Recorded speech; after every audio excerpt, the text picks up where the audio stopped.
Well met, weary traveler. We are the Highwaymen. Take a seat, we'll deal you in, and spin you tales of fear.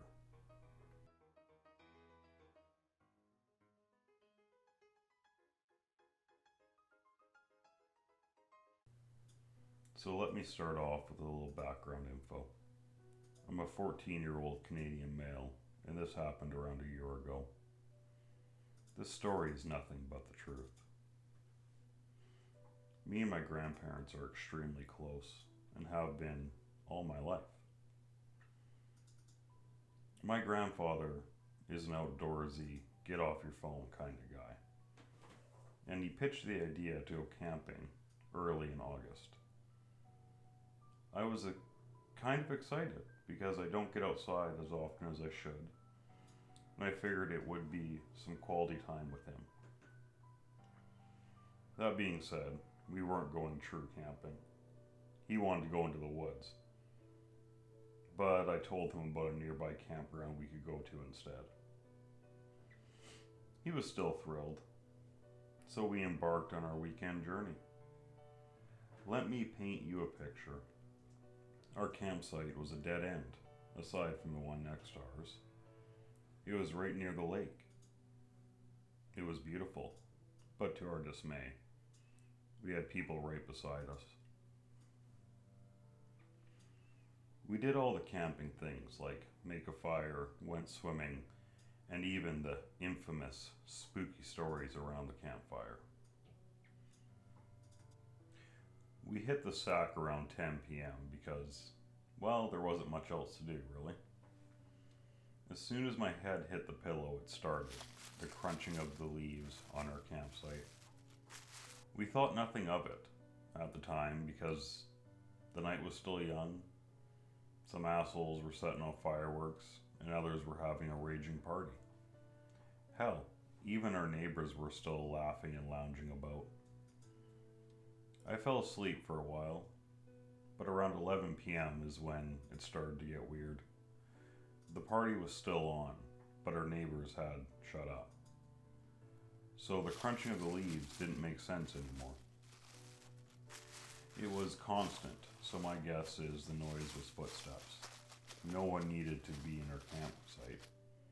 So falling asleep was slightly a bigger challenge than I expected. My grandpa seemed to be having an even harder time, as he was on alert mode now. Yes, I know, we are both paranoid, but I feel like the paranoia keeps us safe. I wake up and check my watch.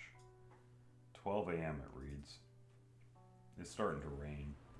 The water is splashing against the rocks, and the thunder in the distance is just quiet enough to go to sleep with. Even other sounds of rain pattering against the tarp. I still hear the footsteps. The unsettling nature of the situation starts to eat away at me. I wasn't scared, just creeped out. Sleep finally overcame me, but it didn't come easy. My grandfather finally fell asleep as well. A crack of thunder woke me up again. It was now a full-blown thunderstorm. I felt relieved as I thought the footsteps stopped, until I heard the thump of wood.